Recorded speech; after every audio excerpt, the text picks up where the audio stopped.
Hop, keling, operatorlar mavzusini davom ettiramiz. Bugun sizlar bilan qisqaroq dars o'tamiz. Ternary operator nimaligini ko'rib olamiz JavaScriptda. Ho'p, bu xuddi shartli operatorga o'xshab ketadi.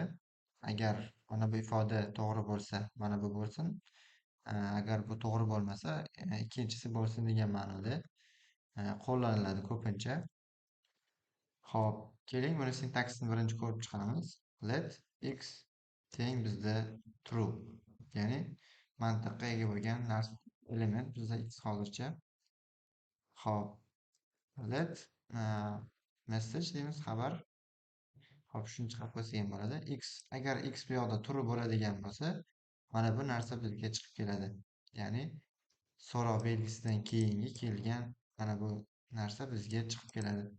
Agar x bu yoqda false bo'ladigan bo'lsa, x ning qiymati mana bunga teng bo'ladi. Ya'ni ikkita nuqtadan keyingi elementga teng bo'ladi. Xo'p, kelib console.logga message ni chiqarib ko'ramiz. Outputga mana ko'rib turibsiz, the value of x is true deb chiqib keldi. Xo'p, mana ko'rish mumkin, the value of x is true. Agar buni false qiladigan bo'lsak,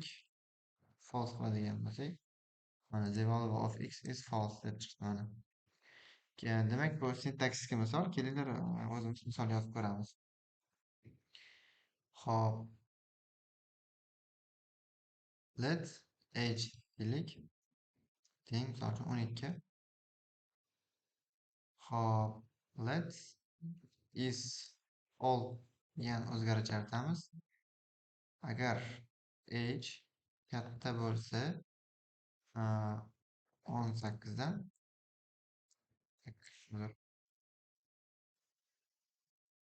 katta bo'lsa 18 dan true bo'lsin. Ya'ni is old age dan 18 dan katta bo'lsa true qaytarish kerak bo'ladi. Agar 18 yoshdan oshiq bo'lsa true qaytarish kerak. Lekin bu yoqda yosh 12 ga teng, 12 18 dan katta bo'lmagani uchun false qaytadi. Keling, let age kategoriya deylik. Is old agar true bo'lsa old qaytsin. Is old agar true bo'lmasa not old qaytsin. Ko'rishimiz mumkin. Hop, biz buni konsolga chiqarmadik hali. Ana endi ko'radigan bo'lsak, not old ya'ni katta emas degan ma'noda misol ko'rdik hozir shu yerda. Bu yerda mana bu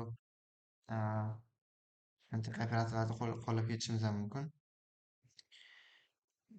Age misol uchun teng bo'lsa 12 ga deylik. Bunda ham farqi yo'q, baribir not old kelaveradi. Yoki va degan yoki belgisini qo'yib ketadigan bo'lsak, mana old chiqdi. Xo'p, bu yoqda endi buni qo'llashdan xato. Shunday turaversin. Demak, menimcha tushundingiz. Ternary operator mana bu yerdagi shart qanoatlantirsa true bo'lsa, so'roqdan keyin keladigan birinchi qiymatni oladi. Agar false bo'lsa, oxirida kelayotgan qiymatni oladi. Xo'p, mana shu ternary operatorga misol edi.